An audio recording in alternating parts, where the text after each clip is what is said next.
নমস্কাৰ Assam competitive exam চেনেলটোলৈ আপোনালোক সকলোকে স্বাগতম জনাইছোঁ নীলাক্ষী ডেকাই আশা কৰোঁ আপোনালোকে ভালে কুশলে আছে আজি মই আপোনালোকৰ লগত আলোচনা কৰিবলৈ আহিছোঁ daily current affairs 12 July 13 July আৰু 14 জুলাইৰ কাৰেণ্ট এফেয়াৰ্ছখিনি আপোনালোকৰ লগত ডিছকাশ্যন কৰিবলৈ আহিছোঁ যদি কিবা সুধিব লগা থাকে তেনেহলে আপোনালোকে কমেন্ট সেকশনত সুধিব পাৰে আজি এইকেইটা টপিকৰ ওপৰত ডিসকাশন কৰিবলৈ ওলাইছো India New Zealand set trade goal elevate ties ISRO successfully carries out test of Gaganyaan systems India New Zealand reaffirm commitment to stronger parliamentary cooperation India backs 5 gold medals at International Physics Olympic 2026 PM Modi congratulate winners ঠিক আছে এইখিনিৰ ওপৰত আমি discussion কৰিম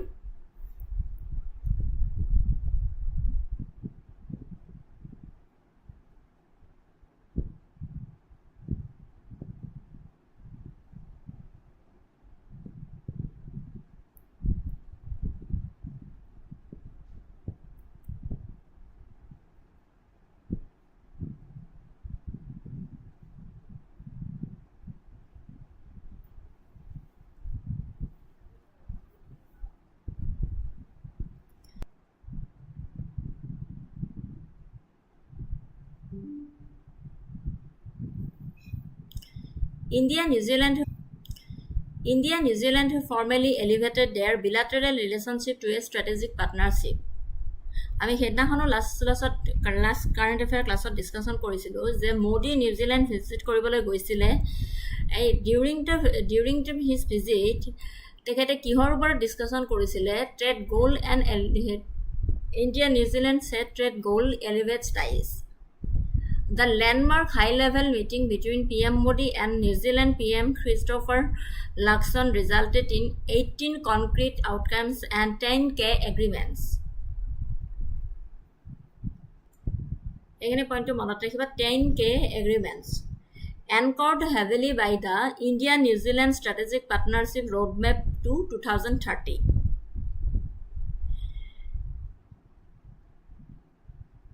এতিয়া কি হয় মোদি আৰু নিউজিল্যান্ডৰ মাজত ইণ্ডিয়া আৰু নিউজিল্যান্ডৰ মাজত যে ট্ৰেড গোল হ'ল কি ট্ৰেড গোলৰ ওপৰত তেওঁলোকে ডিসকাশন কৰিছিলে ambitious trade and investment goals number 1 পইণ্টটো হৈছে ambitious trade and investment goals doubling bilateral trade both nations set an aggressive target to double their annual bilateral two-way trade in goods and services to $7 billion, approximately 35,000 crore. মনত ৰাখিবা যে doubling bilateral trade, both nations set an aggressive target to double their annual bilateral two-way trade in goods and services to $7 billion, approximately 35,000 crore by 2030. Up from the current volume around rupees 18,000 crore. Leveraging the free trade agreement. তেওঁলোকে free trade agreementৰ ওপৰতো চুক্তি কৰিছিলে The leaders pushed for the rapid and effective implementation of their recently signed free trade agreement. Under this framework, 57% of New Zealand's exports to India will enter tariff-free. While India gains a complete zero duty access for 100% of its exports.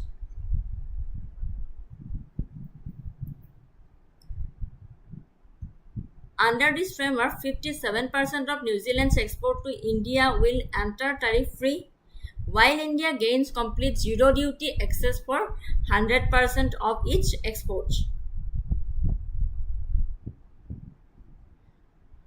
মনত ৰাখিবলগীয়া কথা এইখিনি Mega investment please. Wellington committed to a massive investment of $20 billion in India over the next 15 years, focusing in infrastructure, technology, clean energy, and logistics. Mega investment please. Wellington committed to a massive investment of $20 billion in India over the next 15 years. কিহৰ ওপৰত focus কৰিছে? Infrastructure, technology, clean energy and logistics. Infrastructure, technology, clean energy and logistics. Second point হৈছে defence, maritime security and the Indo-Pacific. Given their position as key maritime nations, defense and regional stability took center stage.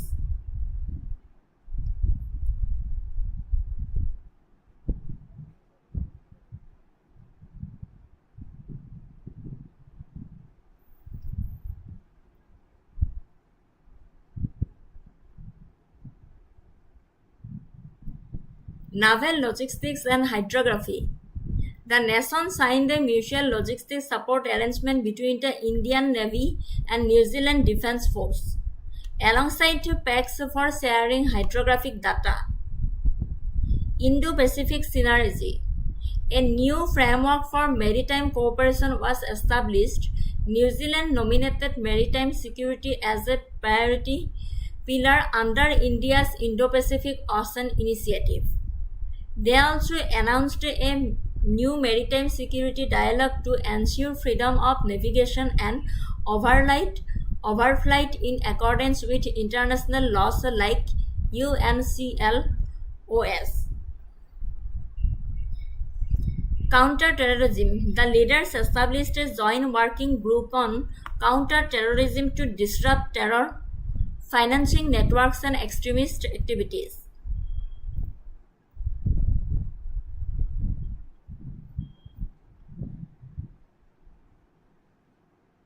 Third number point is sectoral partnership and sustainability. Agriculture and kiwi fruit action plan. To boost agriculture activity, they launched a kiwi fruit action plan which includes setting up two specialized centers of excellence for kiwi fruit in Nagaland and Uttarakhand. Clean energy. New Zealand officially joined the India-led Global Biofuels Alliance to expedite the adoption of sustainable and clean fuels. Disaster resilience. India's National Disaster Management Authority and New Zealand's National Emergency Management Agency teamed up to cooperate on earthquake resilience and coastal hazard mitigation.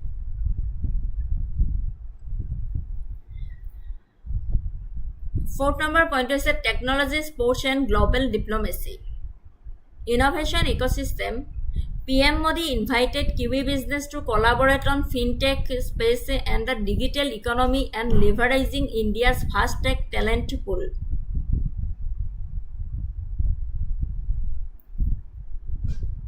Joint action plan on sport. A framework was laid out to support high-performance athletic training, sports science and athlete development. Global reforms. New Zealand reaffirmed its steadfast support for a reformed UN Security Council, explicitly backing India's bid for permanent membership. At the overall topic to কৈছো যে Bharat New Zealand বাণিজ্যৰ লক্ষ্য নিৰ্ধাৰণ কৰিছে সম্পৰ্ক উন্নতকৰণৰ কাৰণে। প্ৰধানমন্ত্ৰী নৰেন্দ্ৰ মোদী নিউজিলেণ্ডৰ চৰকাৰী ভ্ৰমণৰ সময়ত যিটো 4টা দশকৰ ভিতৰত এজন ভাৰতীয় প্ৰধানমন্ত্ৰীৰ প্ৰথম ভ্ৰমণ, ভাৰত নিউজিলেণ্ডে আনুষ্ঠানিকভাৱে তেওঁলোকৰ দ্বিপাক্ষিক সম্পৰ্কক কৌশলগত অংশীদাৰত্ব স্তৰলৈ উন্নতীকৰণ কৰিছে।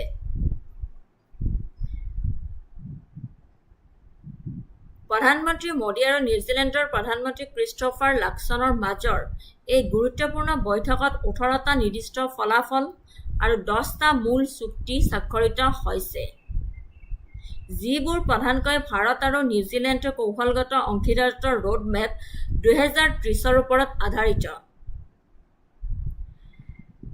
যেনে উচ্চাকাংক্ষী বাণিজ্য আৰু বিনিয়োগৰ লক্ষ্য, দ্বিপাক্ষিক বাণিজ্য দুগুণ কৰাৰ লক্ষ্য কৰিছে দুয়োখন দেশে।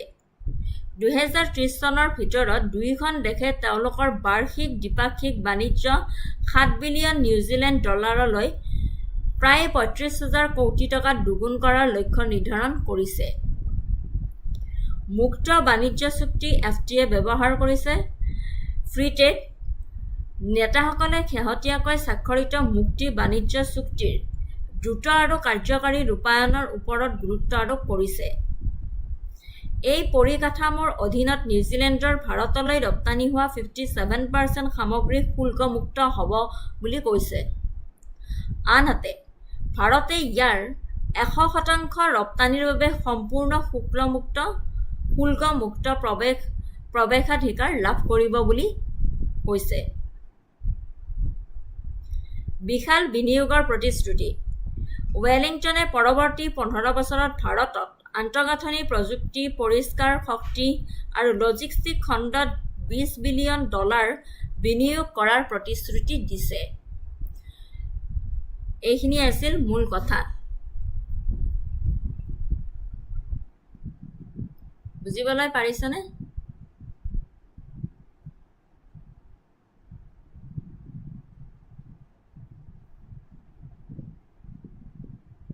এইখিনিয়ে আছিলে ভাৰত নিউজিলেণ্ডৰ বাণিজ্যৰ লক্ষ্য নিৰ্ধাৰণ কৰিছে। এইখিনিয়ে আছিলে মূল কথা যে দ্বিপাক্ষিক বাণিজ্য দুগুণ কৰাৰ লক্ষ্য ৰাখিছে, মুক্ত বাণিজ্য চুক্তি কৰিছে, বিশাল বিনিয়োগৰ প্ৰতিশ্ৰুতি দিছে।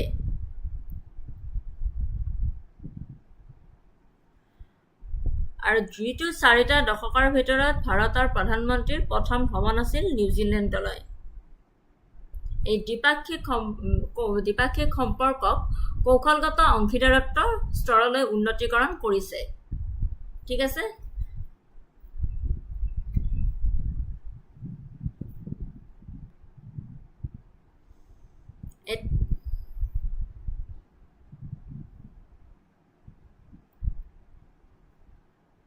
এতিয়া আহিলো MCQ লৈ। India and New Zealand formerly elevated their bilateral relationship to which status during the recent meeting? Strategic partnership, comprehensive economic partnership, comprehensive strategic partnership, sectoral dialogue partner.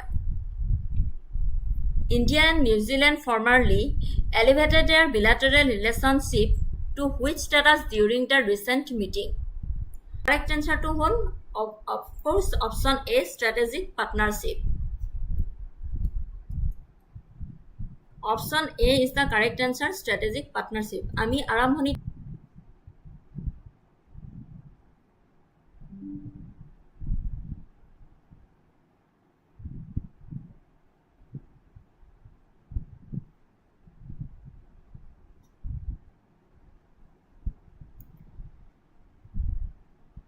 Correct answer হ'ল strategic partnership. কিবা সুধিব লগা আছে প্ৰথম টপিকটোত বুজি নোপোৱা?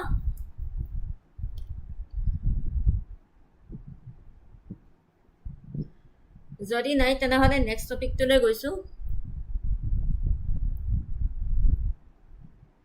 আৰু এটা নেক্সট টপিকটোলৈ যোৱাৰ আগতে আৰু এটা কোৱেশ্চন আনিছিলো। Under the new free trade agreement, what percentage of Indian exports will receive zero duty access to New Zealand?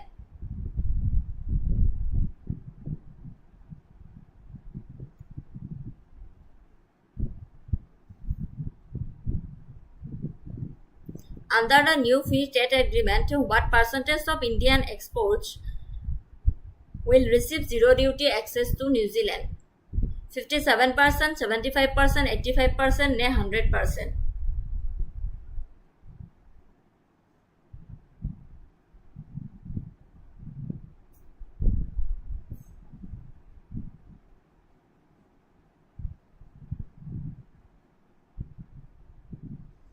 নেটৱৰ্কৰ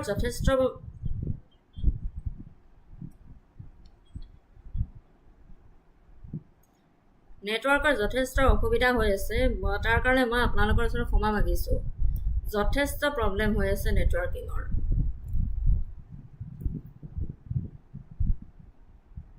Under the new free trade agreement, what percentage of Indian exports will receive zero duty access to New Zealand? Correct answer হৈছে obviously option D, 100%. কুৱেশ্যনটো চাব যে আমি অলপ আগতে পঢ়িলোঁ যে under the new free trade agreement সুধিছে what percentage of Indian exports will receive zero' duty access to in New Zealand এইটো হৈছে অপশ্যন ডি কাৰেক্ট এনচাৰ 100%। যদি নিউজিলেণ্ডৰ কথা সুধিলেহেঁতেন তেনেহ'লে 57% হ'লহেঁতেন। ঠিক আছে,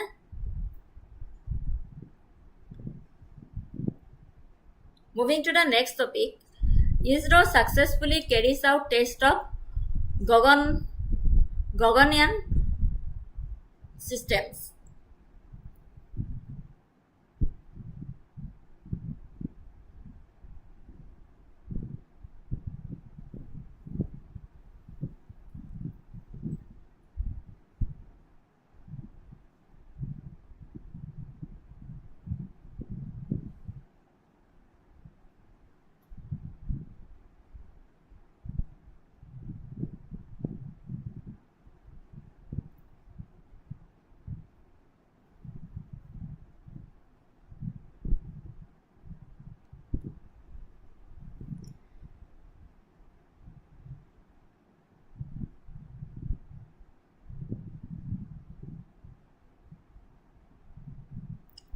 ISRO successfully carries out test Gaganyaan systems.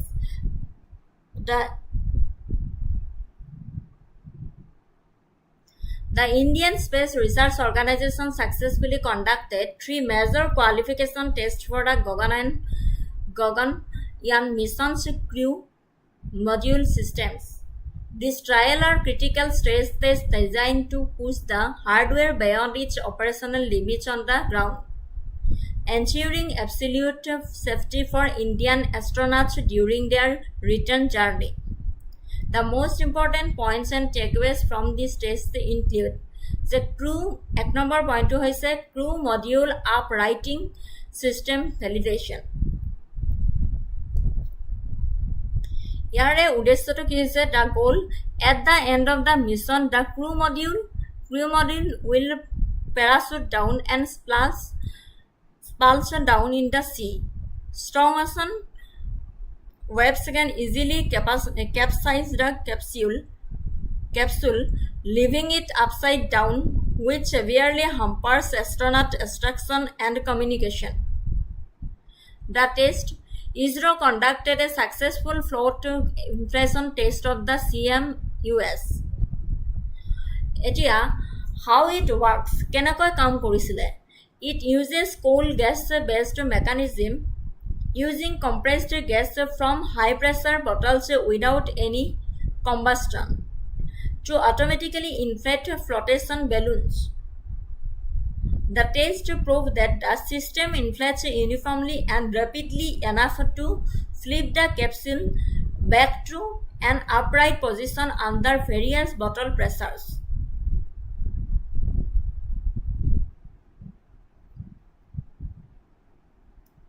Second point হৈছে umbilical separation test. ইয়াৰে উদ্দেশ্য কি হৈছে during the space flight the crew module is physically connected to the service module. Enter Earth's atmosphere, this connection must separate cleanly.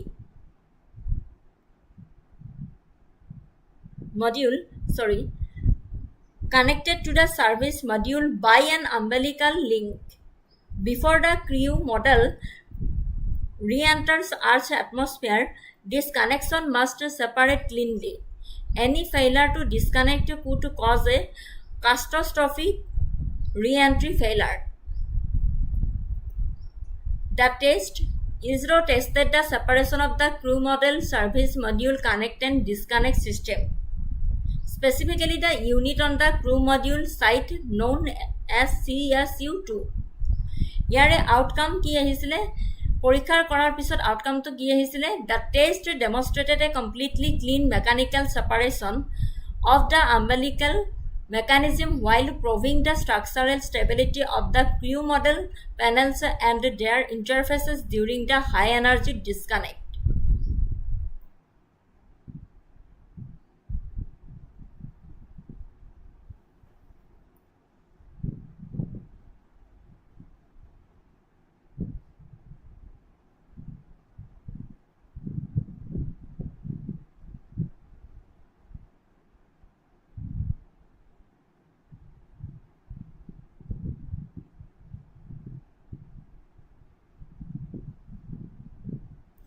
Third number পইণ্টটো হৈছে apex cover separation structural test.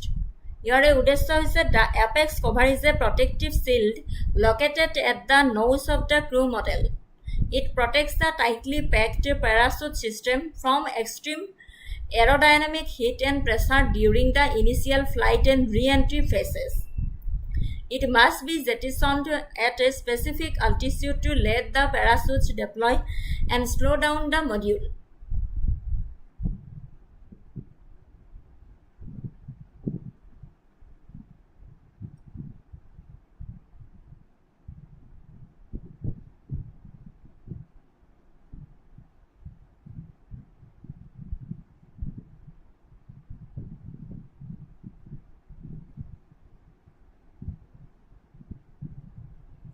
Gaganyaan প্ৰণালীৰ পৰীক্ষণ। ইছৰোৱে সফলতাৰে গগনযান প্ৰণালীৰ পৰীক্ষণ সম্পন্ন কৰিছে। ভাৰতীয় মহাকাশ গৱেষণা সংস্থাই গগনযান মিছনৰ ক্ৰু মডিউল ছিষ্টেমৰ বাবে 3টা প্ৰধান যোগ্যতা পৰীক্ষা সফলতাৰে সম্পন্ন কৰিছে। ক্ৰু মডেল অপাৰেটিং ছিষ্টেম বৈধকৰণ। মিছনৰ অন্তত ক্ৰু মডেলটো পেৰাচুটৰ সহায়ত সাগৰত নামিব। শক্তিশালী সাগৰীয় ঢৌৱে ইয়াক লুটিয়াব পাৰে, যাৰ ফলত মহাকাশচাৰীক উদ্ধাৰ কৰা কঠিন হৈ পৰে বুলি কৈছে। ইছৰোৱে সফলতাৰে ইয়াৰ ফ্লোট ইনফ্লেশ্যন টেষ্ট সম্পন্ন কৰিছে, যিয়ে মডিউলটোক পুনৰ থিয় অৱস্থালৈ আনিব। ছেকেণ্ড নম্বৰ পইণ্টটোত কৈছে umbilical separation test. Crew model আৰু ছাৰ্ভিচ মডিউলৰ মাজৰ সংযোগ বিচ্ছিন্ন কৰাৰ প্ৰণালী। এই পৰীক্ষাই সফলতাৰে সংযোগ বিচ্ছিন্ন হোৱাৰ প্ৰমাণ দিছে।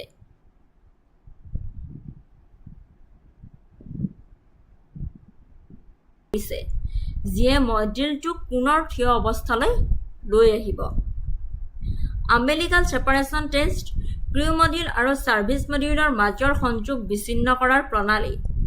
এই পৰীক্ষাই সফলতাৰে সংযোগ বিচ্ছিন্ন হোৱাৰ প্ৰমাণ দিছে। আৰু মডিউলৰ থাৰ্ড নম্বৰ পইণ্টটো apex cover separation structural test.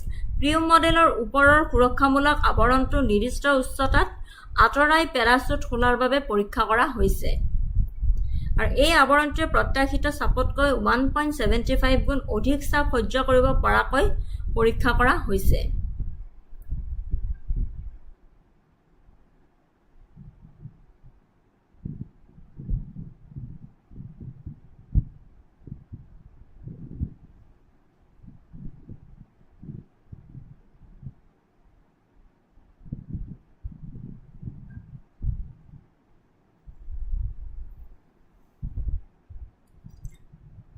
Which system was tested by ISRO to ensure the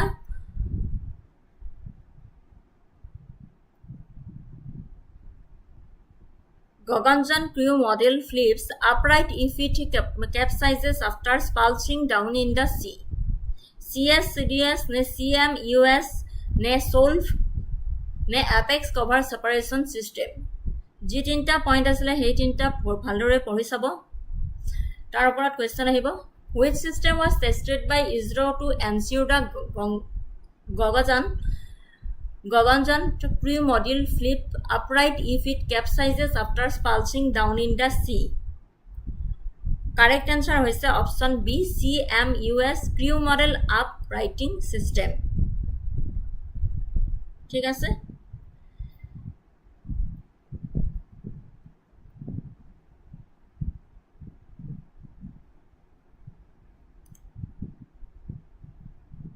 Next, আৰু এটা question আনিছিলো। Which system is responsible for cleanly separating the physical link between the crew model and the service module?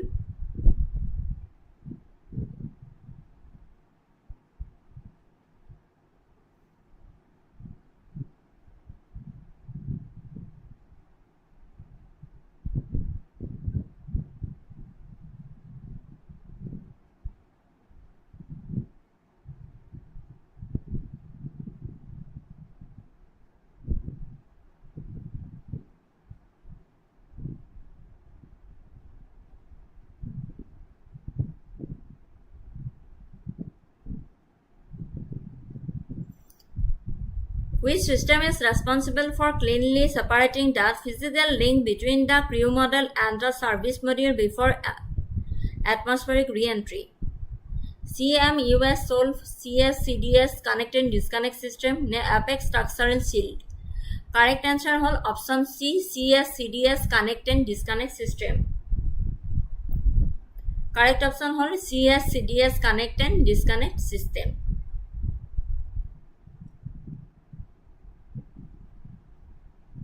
Moving to the next topic, ako ahile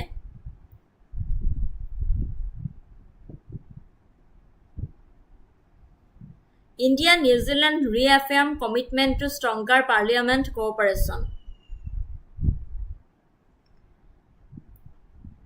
India-New Zealand reaffirm commitment to stronger parliamentary cooperation. In July 2026, Prime Minister Narendra Modi made a historic visit to Auckland, New Zealand, the first visit by an Indian Prime Minister to the country in 40 years. During this milestone summit, India and New Zealand officially elevated their bilateral ties to a strategic partnership and adopted roadmap to 2030. A core component of this diplomatic elevation is a shared commitment to significantly strengthening parliamentary cooperation and institutional ties. Etia parliamentary and bilateral cooperation ki point ase hekhini moi ullekh korisu je number 1 point hoise institutionalizing parliamentary engagement.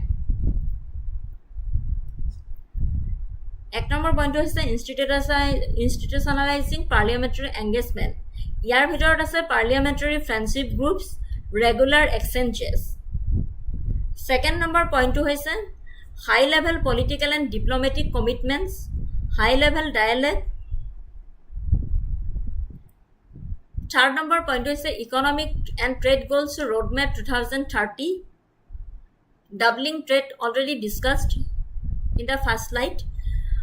A central economic goal is to double bilateral two-way trade in goods and services to NZ $7 billion, 35,000 crore by 2030. Free trade agreement. And fourth number point is a shared democratic and geopolitical alignment, Indo-Pacific framework, and multilateral support. Eta ki koise topic to koi disu.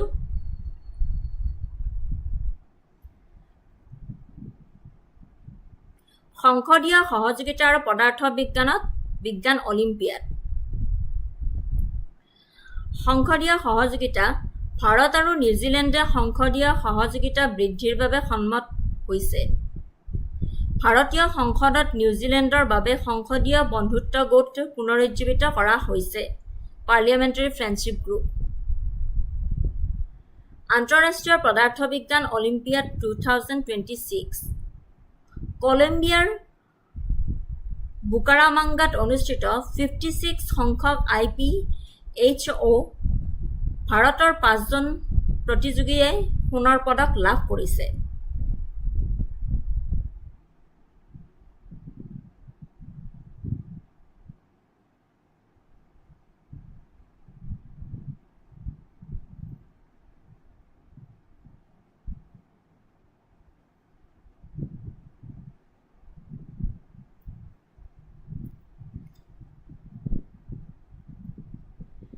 সংসদীয় সহযোগিতা আৰু পদাৰ্থ বিজ্ঞান olympiad.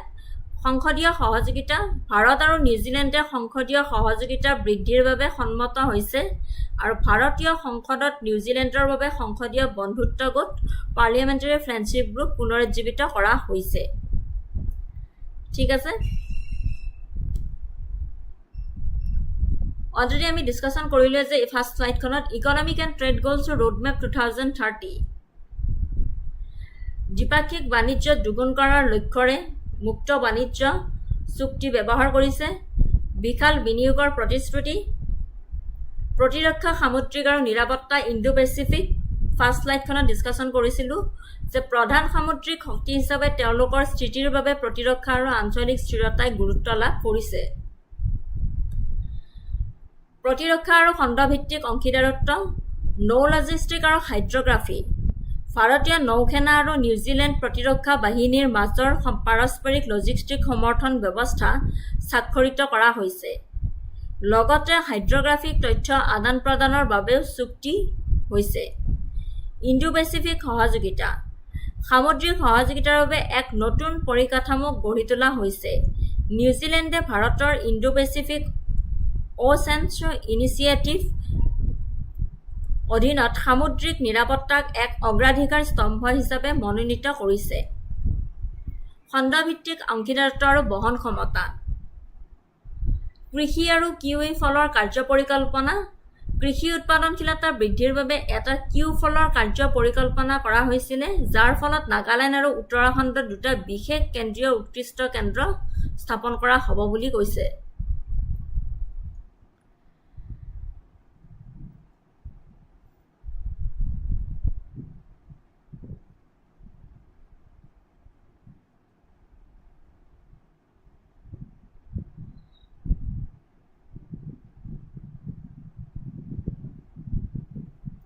Shared Democratic and Geopolitical Alignment Indo-Pacific Framework.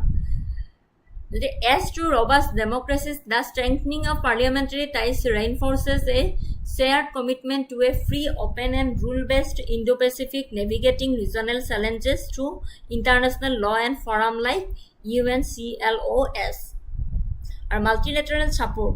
The strategic alignment extends to New Zealand backing India's permanent membership in a reformed UN Security Council and its entry to the Nuclear Supplies Group.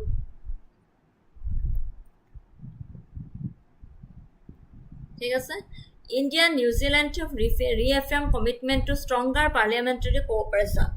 এইখিনি first স্লাইডৰ লগত first স্লাইডত যিটো topic আনিছিলোঁ সেইটো টপিকৰ সৈতে একে অকমান। Which a newly revitalized body within the Indian Parliament was specifically welcomed by both Prime Minister to boost the legislative ties. Parliamentary Friendship Group for New Zealand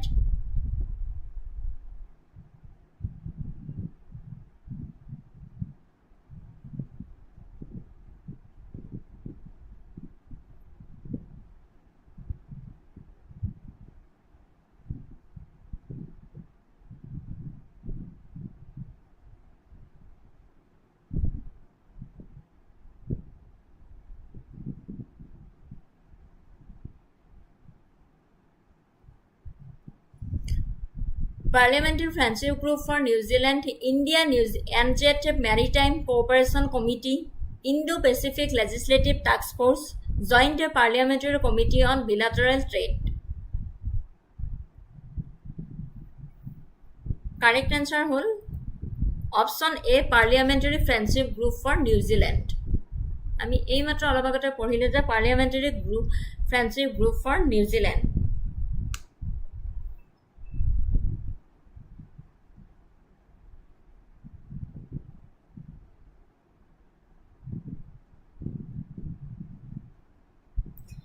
ভাৰতীয় সংসদত নিউজিলেণ্ডৰ বাবে সংসদীয় বন্ধুত্ব গোট, যাক পাৰ্লিয়ামেণ্টাৰী ফ্ৰেণ্ডশ্বিপ গ্ৰুপ পুনৰুজ্জীৱিত কৰা হৈছে বুলি কোৱা হৈছে।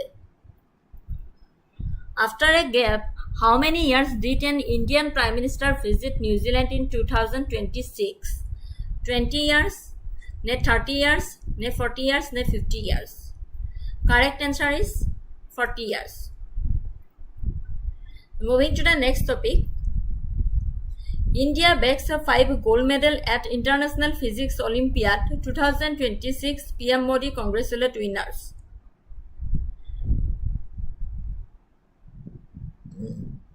India's exceptional performance at the 56th International Physics Olympiad IPHO 2026 in Bucaramanga, Colombia is a monumental milestone for the country's young scientific community. Achieving a complete clean sweep, all 5 members of the Indian contingent clinched gold medal, propelling India to the joint world number 1 rank. Prime Minister Narendra Modi and various scientific bodies heavily lauded the triumph, celebrating it as a stellar example of India's Yuva Shakti and scientific temperament. এতিয়া gold medal winners কোন কোন conics Jain Pune মহাৰাষ্ট্ৰৰ পৰা ৰিধেশ আনন্দ বান্ডলে ইন্দোৰ মধ্যপ্ৰদেশৰ পৰা Rishit Garg Dwarka new Delhi শ্ৰেষ্ঠ সুৰায়া মুম্বাই মহাৰাষ্ট্ৰৰ পৰা এণ্ড সাৱাৰিত যোশী আহমেদাবাদ গুজৰাটৰ পৰা গোল্ড মেডেল পাইছে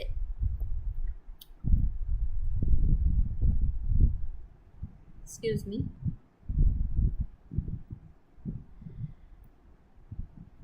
Next, global standing and share top rank. The 2026 Olympiad featured intense competition seeing participation from 381 students representing 87 countries. Joined to world number 1, India shared the top spot on the medal tally with 5 other global powerhouses China, Kazakhstan, Russia, South Korea, and Taiwan. Rare clean sweep. This marks only the second time in history after 2018 that every single members of the Indian contingent won a gold medal at the IPHO. Third number point is the rigorous structure of the examination. Unlike standard competitive exams that focus heavily on speed and multiple choice questions MCQ, the IPHO is uniquely grueling and tests original first principle scientific thinking. It was split into 2 segments.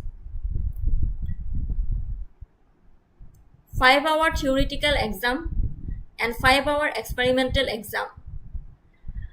This included highly complex problems on the thermodynamics of the paramagnetic cooling, light reflection patterns inside a coffee cup, ozone photosynthesis, and the dynamics of electron-positron pairs. Several Indian students came incredibly close to a perfect score in this section. 5-hour experimental exam.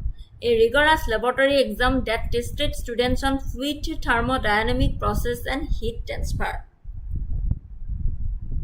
Fourth number point is the ecosystem behind the success. Coordination, mentorship. Fifth number point is a decade of unbroken excellence. আন্তঃৰাষ্ট্ৰীয় পদাৰ্থ বিজ্ঞান olympiad 2026 কলম্বিয়াৰ বুকাৰামাংগাত অনুষ্ঠিত 56 সংখ্যক IPHO ভাৰতৰ 5জন প্ৰতিযোগীয়ে সোণৰ পদক লাভ কৰিছিলে বিজয়ীসকলৰ নামটো উল্লেখ কৰিছো কনিষ্ক জৈন ঋদ্ধেশ অনন্ত বান্ডলে ঋষিত গাৰ্গ শ্ৰেষ্ঠ সুৰায়া এণ্ড সৰিত যোশী এণ্ড বিশ্ব ৰেংকিং চীন কাজাখস্তান ৰাছিয়া দক্ষিণ কোৰিয়া আৰু টাইৱানৰ সৈতে ভাৰতে যুটীয়াভাৱে বিশ্বৰ প্ৰথম স্থানত আছে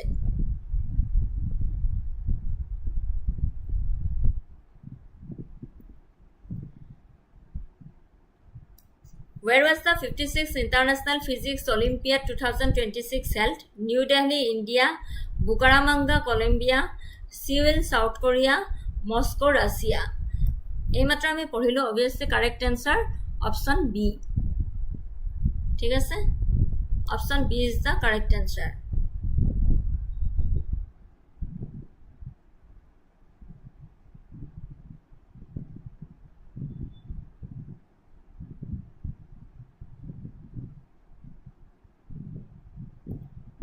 Moving to the next topic, next topic is the question anisilu. Which nation shared the joint world number 1 ranking with India at the IPHO 2026? China, USA, United Kingdom, Germany.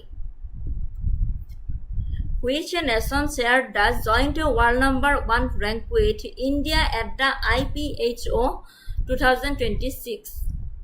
China, USA, United Kingdom, then Germany. Correct answer is option A, China.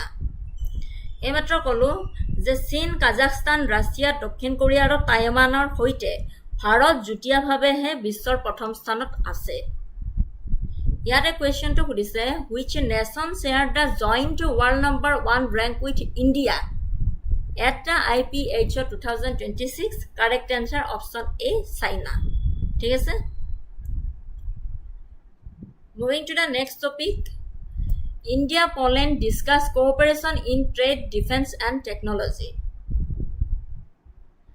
India and Poland held high-level delegation talks in New Delhi, reinforcing their commitment to deepening their strategic partnership. The meeting featured discussions between India's Secretary C.V. George and Poland's Secretary of State W. Lady Slow. T. Bartosz Seziuki, alongside Under Secretary of State Michael Baranowski.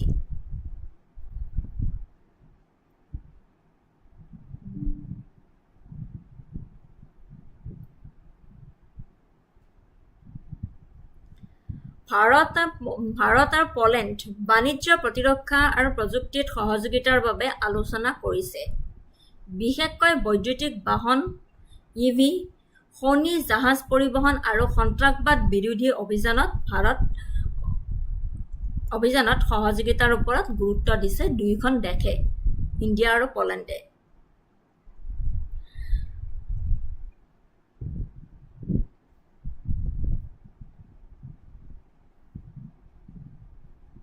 Bharat Spain কেন্দ্ৰীয় মন্ত্ৰী Piyush গোয়েলৰ Spain ভ্ৰমণৰ মূল লক্ষ্য আছিল ভাৰত ইউৰোপীয় সংঘৰ মুক্ত বাণিজ্য চুক্তিৰ কাম ত্বৰান্বিত কৰা আৰু দুয়োখন দেশে সেউজ শক্তি, কৃত্ৰিম বুদ্ধিমত্তা আৰু উন্নত উৎপাদন খণ্ডত সহযোগিতা বৃদ্ধি কৰিবলৈ সন্মত হৈছে।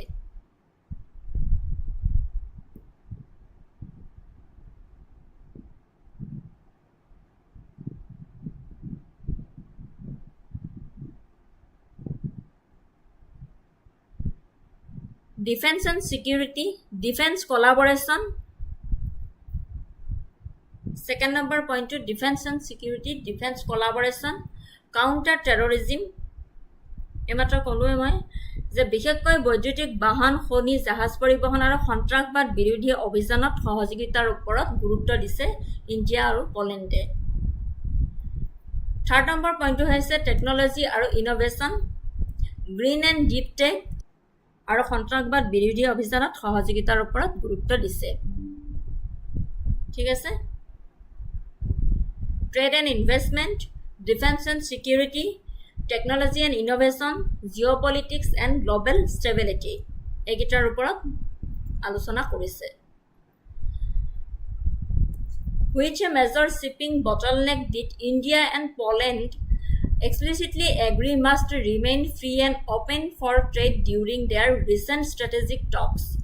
Suez Canal, Strait of Hormuz, Strait of Malacca, Bab el Mandeb. এইমাত্ৰ অসমখিনি আমি পঢ়িলোঁ Strait of Hormuz. Correct answer. Option B is the correct answer. এতিয়া next topic আহিলে Piyush Goyal discussed boosting trade, investment, technology ties during Spain visit. ভাৰত-স্পেইন সম্পৰ্ক। কেন্দ্ৰীয় মন্ত্ৰী Piyush গোয়েলৰ Spain ভ্ৰমণৰ মূল লক্ষ্য আছিল ভাৰত ইউৰোপীয় সংঘৰ মুক্ত বাণিজ্য চুক্তিৰ কাম ত্বৰান্বিত কৰা আৰু দুয়োখন দেশে সেউজ শক্তি, কৃত্ৰিম বুদ্ধিমত্তা আৰু উন্নত উৎপাদন খণ্ডত সহযোগিতা বৃদ্ধি কৰিবলৈ সন্মত হৈছে। এইটো টপিকটোৰ মূল কথা, বুজি পাইছে?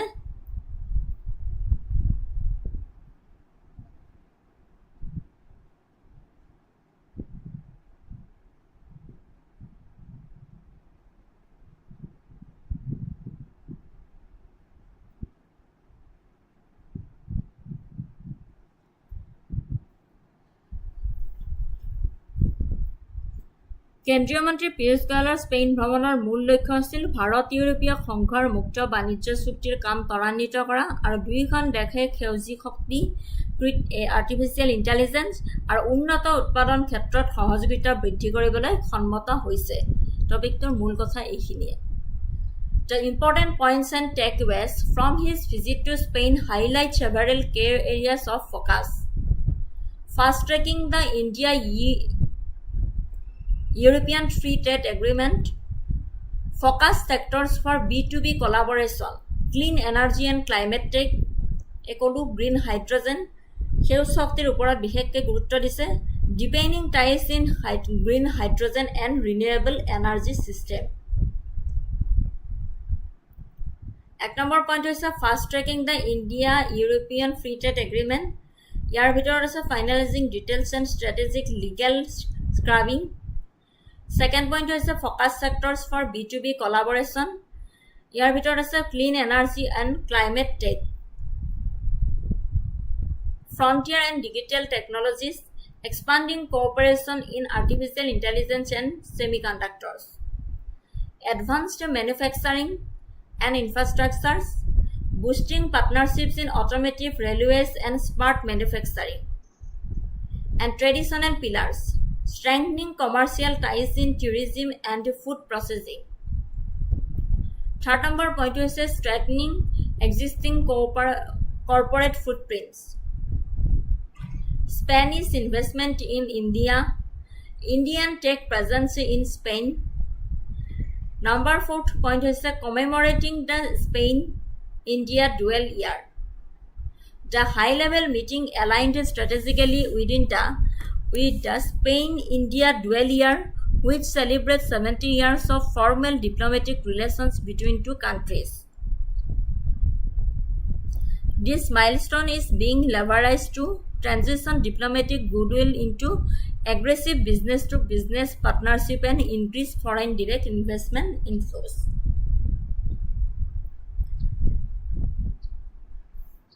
বুজিব পাৰিছে?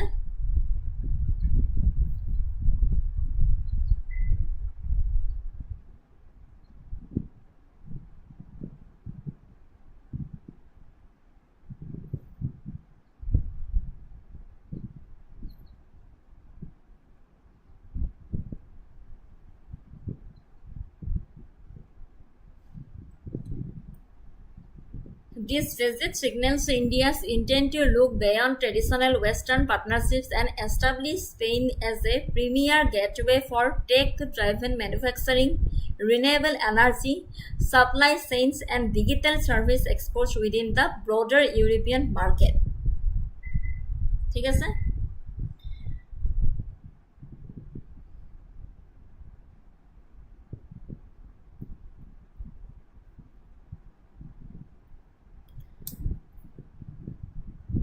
Which a major trade agreements finalization and implementation were a key focus of Union Minister Piyush Goyal's visit to Spain.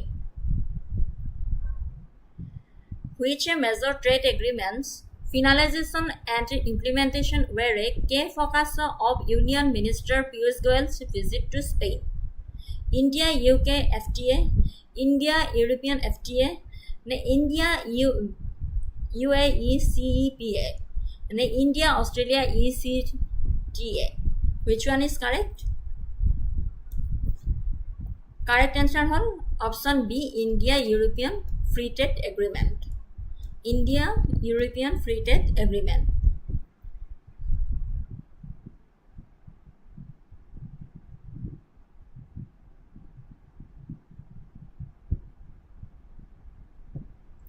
Moving to the next topic.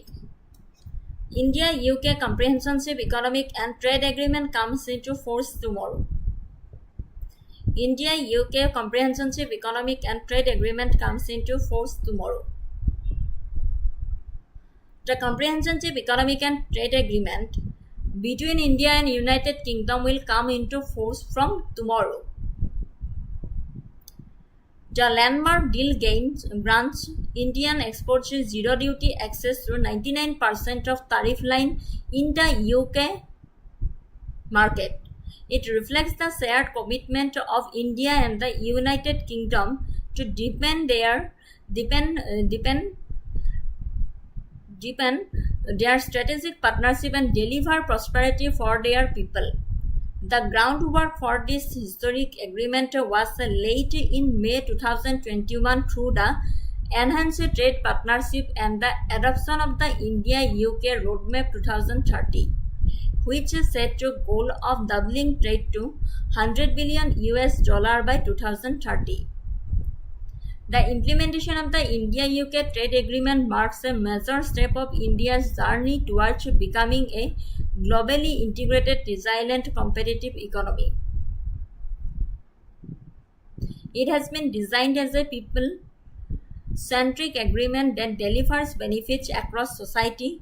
With the agreement coming into force, Indian exporters will benefit from the complete elimination of UK tariffs on several key sectors.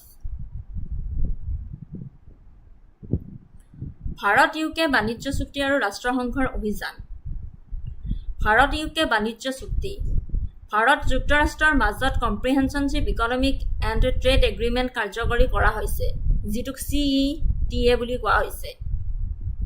ইয়াৰ অধীনত 99% শুল্ক লাইনত ভাৰতীয় ৰপ্তানিয়ে শূন্য শুল্ক প্ৰৱেশাধিকাৰ লাভ কৰিব আৰু ইয়াৰ দ্বাৰা প্ৰক্ৰিয়াজাত খাদ্য সামগ্ৰী, সামুদ্ৰিক সামগ্ৰী, অভিযান্ত্ৰিক সামগ্ৰী আৰু বস্ত্ৰশিল্পৰ দৰে খণ্ডসমূহ উপকৃতকৰণ কৰা হ'ব বুলি কৈছে।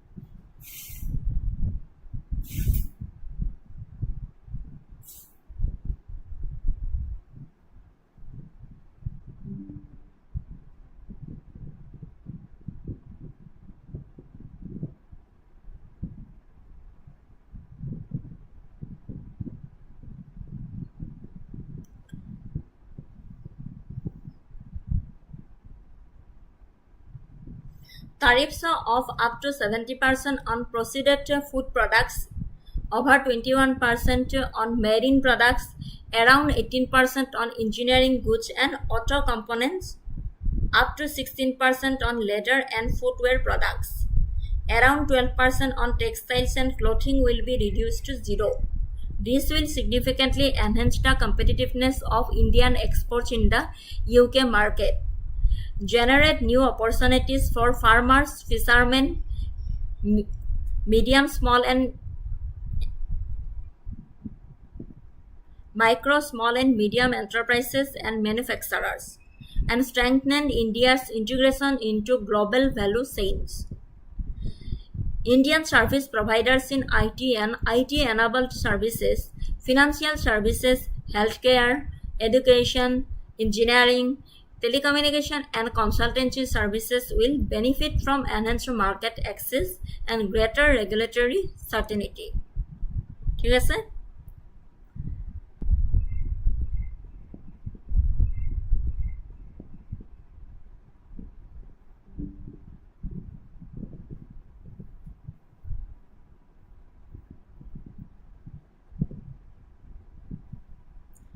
Which of the following service sectors is explicitly mentioned as a beneficiary of enhanced market access under this agreement? IT and IT-enabled services, agricultural retail, heavy mining, and rail transportation. Correct answer hol IT and IT-enabled services. Now moving to the next topic, অলপ আগতে কৈছিলো যে ৰাষ্ট্ৰসংঘৰ অভিযান। External Affairs Minister Dr. S. Jaishankar meets UN Secretary General Antonio Guterres. India's External Affairs Minister Dr. S. Jaishankar met UN Secretary General Antonio Guterres at the United Nations headquarters in New York. The high-level meeting focused on severe geopolitical conflicts, bilateral cooperation, and the launch of India's formal bid for a non-permanent seat at the UN Secretary Council.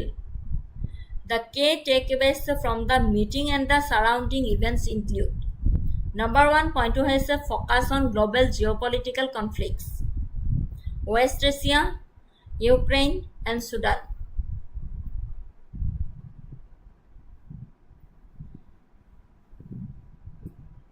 অৰ্টনিয়া গুটেৰেছৰ সৈতে বৈঠকত doctor S জয়শংকৰে ৰাষ্ট্ৰসংঘৰ নিৰাপত্তা পৰিষদত ভাৰতৰ 2028 আৰু 29 বৰ্ষৰ বাবে অস্থায়ী আসনৰ প্ৰাৰ্থিত্ব আনুষ্ঠানিকভাৱে আৰম্ভ কৰিছে। ভাৰতে ইয়াৰ দৃষ্টিভংগীক শান্তি বুলি অভিহিত কৰিছে। এই টপিকটোৰ মূল কথা এইখিনিয়ে। ইয়াতে মই অলপ বহলকৈ এক্সপ্লেনেশ্যন কৰি দিছোঁ, কিন্তু মূল কথা এইখিনিয়ে যে ডক্টৰ এছ জয়শংকৰে ৰাষ্ট্ৰসংঘৰ নিৰাপত্তা পৰিষদত ভাৰতৰ 28 আৰু 29 বৰ্ষৰ বাবে অস্থায়ী আসনৰ প্ৰাৰ্থিত্ব আনুষ্ঠানিকভাৱে আৰম্ভ কৰিছে আৰু ভাৰতে ইয়াৰ দৃষ্টিভংগীক শান্তি বুলি অভিহিত কৰিছে। এতিয়া ছেকেণ্ড নম্বৰ পইণ্টটো হৈছে launch of India's 28-29 UNC campaign. ইয়াৰ ভিতৰত আছে the conflict a profound paradox. এই থাৰ্ড নম্বৰ পইণ্ট হৈছে the Shanti vision. Doctor Jaishankar unveil India's overarching philosophy for its UN engagement summarized by the acronym SHANTI, securing holistic advancement through norms, trust and integrity. The framework reinforces that peace, prosperity and global progress cannot be sustained in a fragmented manner, emphasizing that global orders must respect established norms. Fourth number point is the core pillars of India's UN agenda. Dr. Jaishankar outlines 6 foundational priorities for India's proposed term at the UNC table. Voice of the Global South, reformed multilateralism, future-ready peacekeeping.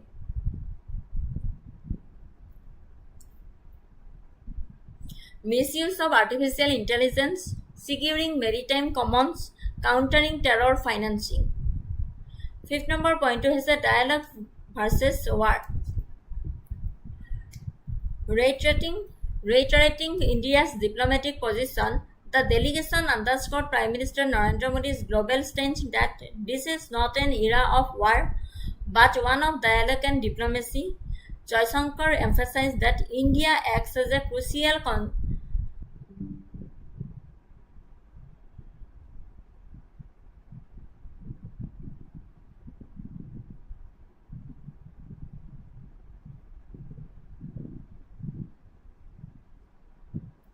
which emerging technological threat did Dr.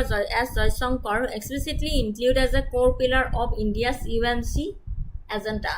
Quantum computing option A, misuse of artificial intelligence option B, option C cryptocurrency scams, and option D deep space weaponization. Which emerging technological threat did S. Jaishankar explicitly include as a core pillar of India's UNC agenda? Correct answer hobo option B, misuse of artificial intelligence. আমি অলপ আগতে পঢ়িছিলো।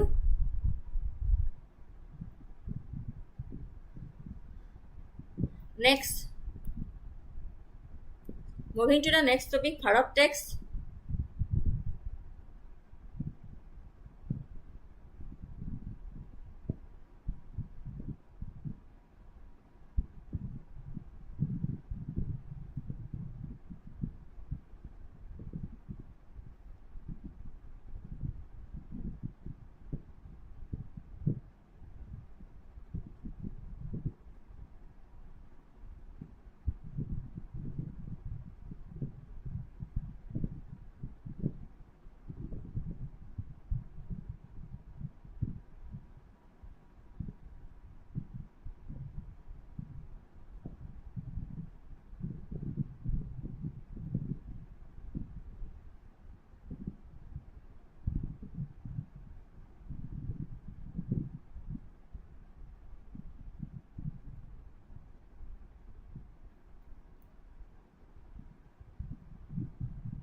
Bharat Tax 2026 begins at Bharat Mandapam in New Delhi. নতুন দিল্লীৰ ভাৰত মণ্ডপত আৰম্ভ হৈছে Bharat tax 2026। ভাৰতৰ সৰ্ববৃহৎ গোলকীয় বস্ত্ৰ প্ৰদৰ্শনী ভাৰত টেক্স 2026 আজি নতুন দিল্লীৰ মণ্ডপত আৰম্ভ হৈছে। কেন্দ্ৰীয় বস্ত্ৰমন্ত্ৰী গিৰিৰাজ সিঙে এই অনুষ্ঠানটো উদ্বোধন কৰে। সংবাদ মাধ্যমৰ সৈতে কথা পাতি মন্ত্ৰী গিৰিৰাজ সিঙে কৈছে যে ভাৰত টেক্স হৈছে প্ৰধানমন্ত্ৰীৰ এক স্বপ্ন। এতিয়া এক আন্তঃৰাষ্ট্ৰীয় অনুষ্ঠান হৈ পৰিছে আৰু প্ৰতি বছৰে ইয়াত প্ৰদৰ্শক, ক্ৰেতা বিক্ৰেতা আৰু দৰ্শকৰ সংখ্যা বৃদ্ধি পাইছে। তেওঁ জনাইছে যে এই বছৰ 130খন দেশৰ 60,000তকৈও অধিক ক্ৰেতা আৰু প্ৰদৰ্শকে এই অনুষ্ঠানত অংশগ্ৰহণ কৰিছে। মন্ত্ৰীগৰাকীয়ে লগতে কৈছে যে MSME micro small and medium enterprise আৰু উদ্যোগীসকলেও ভাৰত টেক্সত অংশগ্ৰহণ কৰিছে। বিভিন্ন দেশৰ সৈতে স্বাক্ষৰিত মুক্ত বাণিজ্য চুক্তিসমূহে বস্ত্ৰ খণ্ডক উপকৃত কৰিছে। উদ্বোধনী অনুষ্ঠানত বস্ত্ৰ ৰাজ্যিক মন্ত্ৰী পবিত্ৰ মাৰ্ঘেৰিটা আৰু বিভিন্ন ৰাজ্যৰ বস্ত্ৰ মন্ত্ৰীসকলেও অংশগ্ৰহণ কৰিছে। এই অনুষ্ঠানটোৱে বস্ত্ৰ, ফেশ্বন, বহন ক্ষমতা, প্ৰযুক্তি, উদ্ভাৱন, বিনিয়োগ আৰু আন্তঃৰাষ্ট্ৰীয় বাণিজ্যৰ ক্ষেত্ৰত ভাৰতৰ বৰ্ধিত গোলকীয় নেতৃত্বক প্ৰদৰ্শন কৰিছে। ই নিৰ্মাতা, ৰপ্তানিকাৰী, গোলকীয় ক্ৰেতা, বিনিয়োগকাৰী, নীতি নিৰ্ধাৰক, আন্তঃৰাষ্ট্ৰীয় প্ৰতিনিধি, কাৰিকৰ, ষ্টাৰ্টআপ আৰু প্ৰযুক্তি প্ৰদানকাৰীসকলক একত্ৰিত কৰিছে। প্ৰধানমন্ত্ৰী নৰেন্দ্ৰ মোদীৰ 5F vision farm to fibre to factory কাৰখানা, ফেশ্বন টু ফৰেইন বিদেশৰ দ্বাৰা অনুপ্ৰাণিত হৈ ভাৰত টেক্স 2026 বস্ত্ৰ মূল্য শৃংখলৰ ক্ষেত্ৰত ব্যৱসায়, বিনিয়োগ, উদ্ভাৱন, নীতিগত আলোচনা আৰু কৌশলগত অংশীদাৰত্বৰ বাবে এক প্ৰধান গোলকীয় মঞ্চ হিচাপে পৰিগণিত হৈছে। ভাৰত টেক্স 2026ৰ তৃতীয় সংস্কৰণত প্ৰায় 7,000 ক্ৰেতা আৰু 20,000তকৈ অধিক বস্ত্ৰ সামগ্ৰীৰ অংশগ্ৰহণ দেখা গৈছে। Inspired by Prime Minister Narendra Modi's 5F vision, farm to fiber to factory to fashion to foreign, Bharat Text 2026 evolved into a premier global platform for business, investment, innovation, policy dialogue, and strategic partnership across the textile value chain.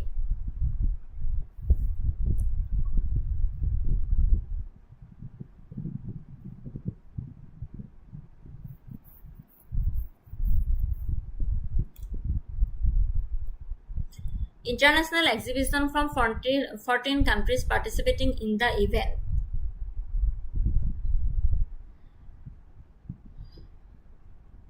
The event will bring together over 350. নেটৱৰ্কৰ ইমান issue হৈ আছে, ক্লাছটো লৈ একদম মানে ভাল লগা নাই। নেটৱৰ্কৰ ইমান ইছ্যু হৈ আছে, বাৰ বাৰ ক্লাছ দিগদাৰি পাই আছো, নেটটো বাৰ বাৰ ডাউন হৈ যায় আছে।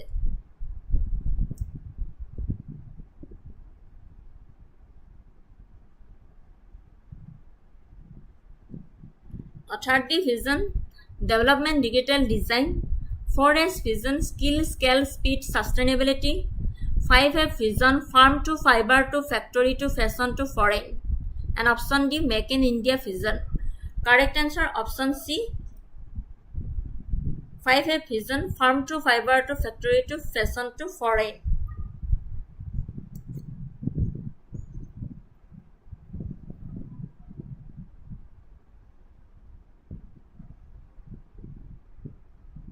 বুজিব পাৰিছেনে যে ৰাজ্যিক মন্ত্ৰী পবিত্ৰ মাৰ্ঘেৰিটা আৰু বিভিন্ন ৰাষ্ট্ৰৰ বস্ত্ৰ মন্ত্ৰীসকলেও অংশগ্ৰহণ কৰিছিলে আৰু অনুষ্ঠানটোত বস্ত্ৰ, ফেশ্বন, বহন ক্ষমতা, প্ৰযুক্তি, উদ্ভাৱন, বিনিয়োগ আৰু আন্তঃৰাষ্ট্ৰীয় বাণিজ্যৰ ক্ষেত্ৰত ভাৰতৰ বৰ্ধিত গোলকীয় নেতৃত্বক প্ৰদৰ্শন কৰিছে। ই নিৰ্মাতা, ৰপ্তানিকাৰী, গোলকীয় ক্ৰেতা, বিনিয়োগকাৰী, নীতি নিৰ্ধাৰক, আন্তঃৰাষ্ট্ৰীয় প্ৰতিনিধি, কাৰিকৰ, ষ্টাৰ্টআপ, প্ৰযুক্তি প্ৰদানকাৰীসকলক একত্ৰিত কৰিছে এই ভাৰত টেক্সে।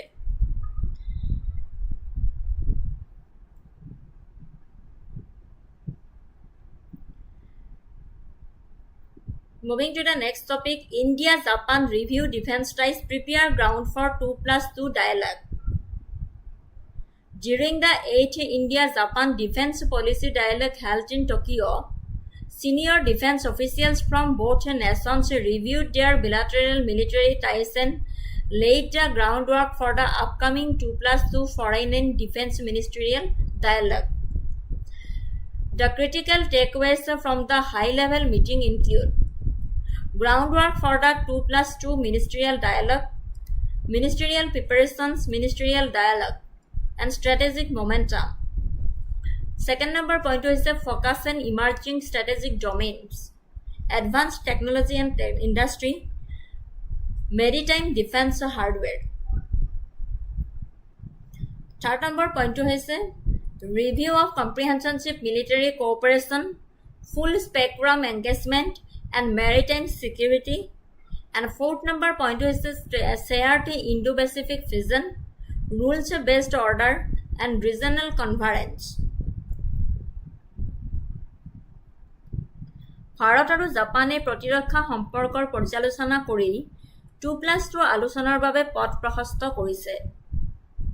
টকিঅ'ত অনুষ্ঠিত 8ম ভাৰত-জাপান প্ৰতিৰক্ষা নীতি বিষয়ক আলোচনাত দুয়োখন দেশৰ জ্যেষ্ঠ প্ৰতিৰক্ষা বিষয়াসকলে তেওঁলোকৰ দ্বিপাক্ষিক সামৰিক সম্পৰ্কৰ পৰ্যালোচনা কৰে আৰু আগন্তুক 2+2 বৈদেশিক আৰু প্ৰতিৰক্ষা মন্ত্ৰী পৰ্যায়ৰ আলোচনাৰ বাবে পথ প্ৰশস্ত কৰে বুলি জানিব পৰা গৈছে। এই উচ্চস্তৰীয় বৈঠকৰ মূল গুৰুত্বপূৰ্ণ বিষয়বস্তুসমূহ হ'ল 2+2 মন্ত্ৰী পৰ্যায়ৰ আলোচনাৰ বাবে পথ প্ৰশস্তকৰণ, মন্ত্ৰালয় পৰ্যায়ৰ প্ৰস্তুতি, দুয়োখন দেশে এই বছৰৰ শেষৰ ফালে হ'বলগীয়া 2+2 মন্ত্ৰী পৰ্যায়ৰ আলোচনাৰ সম্ভাৱ্য ফলাফল আৰু কাৰ্যসূচী সন্দৰ্ভত আলোচনা কৰে। কৌশলগত গতি, এই আলোচনাই জাপানৰ প্ৰধানমন্ত্ৰী চানায়ে টাকায়াছিৰ 16 সংখ্যক ভাৰত-জাপান বাৰ্ষিক সন্মিলনৰ বাবে কৰা ভাৰত ভ্ৰমণৰ পৰা লাভ কৰা গতিবেগক মূলধন হিচাপে লৈছে। ছেকেণ্ড নম্বৰ পইণ্টত কৈছে উদয়মান কৌশলগত ক্ষেত্ৰসমূহৰ ওপৰত গুৰুত্ব আৰোপ কৰা, উন্নত প্ৰযুক্তিয়ে উদ্যোগ আৰু সামুদ্ৰিক প্ৰতিৰক্ষা সৰঞ্জাম, প্ৰযুক্তিগত উদ্ভাৱন প্ৰতিৰক্ষা উদ্যোগৰ সহযোগিতা, আলোচনাত উন্নত সামুদ্ৰিক নিৰীক্ষণ, ৰাডাৰ প্ৰযুক্তিৰ চলিত আৰু ভৱিষ্যতৰ প্ৰকল্পসমূহৰ ওপৰত আলোকপাত কৰা হৈছে।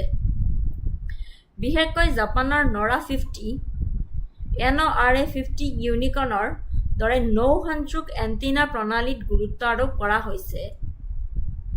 সামগ্ৰিক সামৰিক সহযোগিতাৰ পৰ্যালোচনা, পূৰ্ণ প্ৰসাৰৰ সম্পৰ্ক, প্ৰতিনিধি দলসমূহে সামৰিক বিনিময়, যুটীয়া অনুশীলন ক্ষমতা বৃদ্ধি আৰু তেওঁলোকৰ নিজ নিজ যুটীয়া মুখ্য কাৰ্যালয়ৰ মাজত সহযোগিতাকে ধৰি বিদ্যমান সম্পৰ্কৰ সম্পূৰ্ণ পৰিসৰৰ মূল্যায়ন কৰে।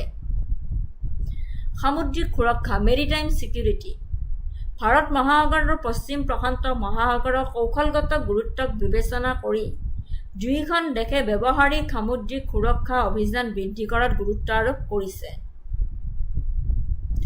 ফ'ৰ্থ নম্বৰ পইণ্টটো শ্বেয়াৰ্ড ইণ্ডো পেচিফিক ভিজন, উমৈহতীয়া ভাৰত প্ৰশান্ত মহাসাগৰীয় দৃষ্টিভংগী, নিয়মভিত্তিক ব্যৱস্থা, পৰিৱৰ্তনশীল ভূ-ৰাজনৈতিক গতিশীলতাৰ মাজত ভাৰত আৰু জাপানে আন্তঃৰাষ্ট্ৰীয় আইনৰ প্ৰতি সন্মানৰ আধাৰত এক মুক্ত, মুকলি আৰু নিয়মভিত্তিক ভাৰত প্ৰশান্ত মহাসাগৰীয় অঞ্চলৰ প্ৰতি তেওঁলোকৰ উমৈহতীয়া দায়বদ্ধতা দৃঢ়ভাৱে পুনৰ ব্যক্ত কৰে। আঞ্চলিক সংহতি, আঞ্চলিক নিৰাপত্তা প্ৰত্যাহ্বান, বিশ্বব্যাপী সুস্থিৰতা সন্দৰ্ভত দৃষ্টিভংগীৰ বৃদ্ধি পোৱা সামঞ্জস্যত দুয়োখন দেশে তাৰপিছত ডিছকাশ্যন কৰিলোঁ ভাৰত আৰু জাপানে প্ৰতিৰক্ষা সম্পৰ্কৰ পৰ্যালোচনা কৰি 2+2 আলোচনাৰ বাবে পথ প্ৰশস্ত কৰিলে।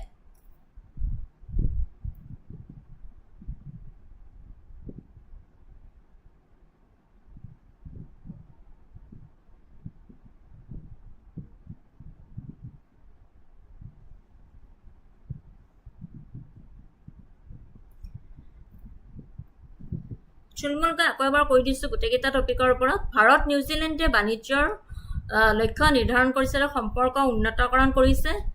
প্ৰধানমন্ত্ৰী নৰেন্দ্ৰ মোদীৰ নিউজিলেণ্ডৰ চৰকাৰী ভ্ৰমণৰ সময়ত যিটো 4টা দশকৰ ভিতৰত এজন ভাৰতীয় প্ৰধানমন্ত্ৰীৰ প্ৰথম ভ্ৰমণ আৰু ভাৰত আৰু নিউজিলেণ্ডে আনুষ্ঠানিকভাৱে তেওঁলোকৰ দ্বিপাক্ষিক সম্পৰ্কক কৌশলগত অংশীদাৰত্ব স্তৰলৈ উন্নতীকৰণ কৰিছে।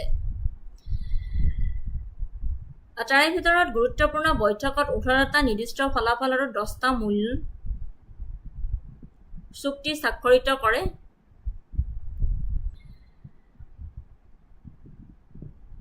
তাৰে ভিতৰত হৈছে উচ্চাকাংক্ষী বাণিজ্য আৰু বিনিয়োগৰ লক্ষ্য, দ্বিপাক্ষিক বাণিজ্য দুগুণ কৰা, মুক্ত বাণিজ্য চুক্তি, বিশাল বিনিয়োগৰ প্ৰতিশ্ৰুতি, প্ৰতিৰক্ষা সামুদ্ৰিক নিৰাপত্তা আৰু ইণ্ডো পেচিফিক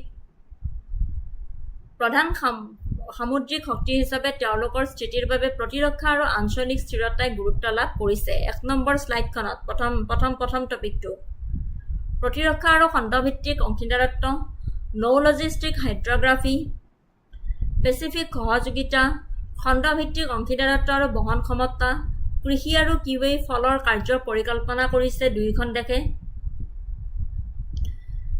পৰিষ্কাৰ শক্তি, গ্ল'বেল বায়'ফুয়েল এলিয়েন্সত যোগদান কৰিছে। নিউজিলেণ্ডে আনুষ্ঠানিকভাৱে ভাৰতৰ নেতৃত্বত থকা গ্ল'বেল বায়'ফুয়েল এলিয়েন্সত যোগদান কৰিছে।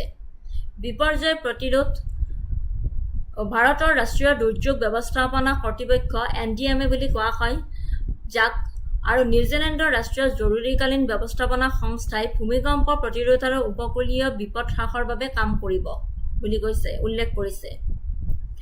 তাৰপিছত প্ৰযুক্তি, ক্ৰীড়া আৰু বিশ্ব কূটনৈতিক উদ্ভাৱন, ইক'চিষ্টেম, বিশ্ব সংস্কাৰ। তাৰ ছেকেণ্ড টপিকটো হ'ল গগনযান প্ৰণালীৰ পৰীক্ষণ। ইছৰোৱে সফলতাৰে গগনযান প্ৰণালীৰ পৰীক্ষণ সম্পন্ন কৰিছে। পইণ্টকেইটা চাব তাৰে। প্ৰি মডেল অপাৰেটিং ছিষ্টেম বৈধকৰণ, umbilical separation test, apex cover separation structural test. তাৰ পিছৰ টপিকটো আছিলে সংসদীয় সহযোগিতা আৰু পদাৰ্থ বিজ্ঞান অলিম্পিয়াড।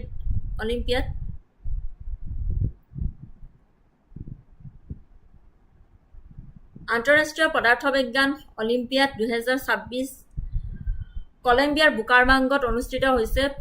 56 সংখ্যক IPHO ভাৰতৰ 5জন প্ৰতিযোগীয়ে সোণৰ পদক লাভ কৰিছে। ভাৰত পলেণ্ড আৰু ভাৰত স্পেইনৰ সম্পৰ্ক এক্সপ্লেনেশ্যন দিয়া আছে, ভালদৰে পঢ়ি চাব। নবুজিলে মোক নেক্সট ক্লাছৰ দিব।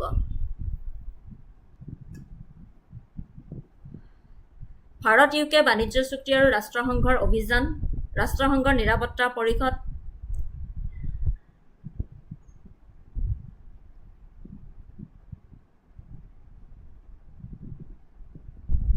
কৃত্ৰিম বুদ্ধিমত্তা,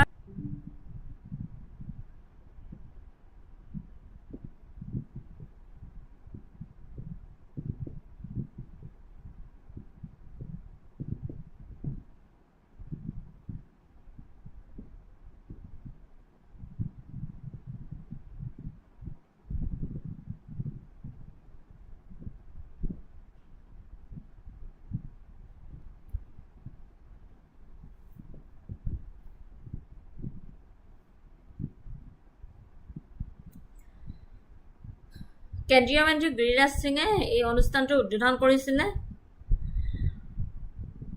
আৰু সেই উদ্বোধনী অনুষ্ঠানত বস্ত্ৰৰ ৰাজ্যিক মন্ত্ৰী পবিত্ৰ মাৰ্ঘেৰিটা আৰু বিভিন্ন ৰাষ্ট্ৰৰ মন্ত্ৰীসকলেও অংশগ্ৰহণ কৰিছিলে।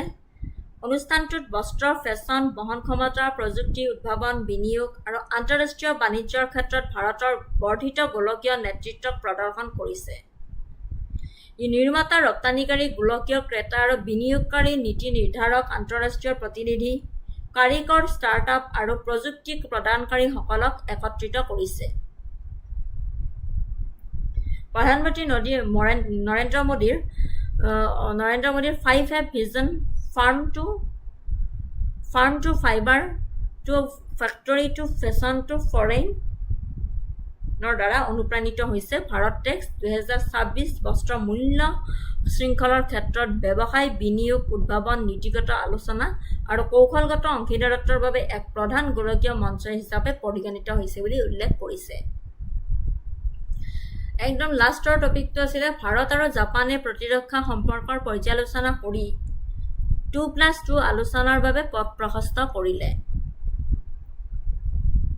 টকিঅ'ত অনুষ্ঠিত 8ম ভাৰত জাপান প্ৰতিৰক্ষা নীতি বিষয়ক আলোচনাত দুইখন দেশৰ জ্যেষ্ঠ প্ৰতিৰক্ষা বিষয়াসকলে তেওঁলোকৰ দ্বিপাক্ষিক সামৰিক সম্পৰ্কৰ পৰ্যালোচনা কৰে আৰু আগন্তুক 2+2 বৈদেশিক আৰু প্ৰতিৰক্ষা মন্ত্ৰী পৰ্যায়ৰ আলোচনাৰ বাবে পথ প্ৰশস্ত ইলেক্ট্ৰিক ভেহিকেল মেনুফেকচাৰিং নে কমাৰ্চিয়েল এভিয়েশ্যন কাৰেক্ট এনচাৰ হ'ল option cyber security and space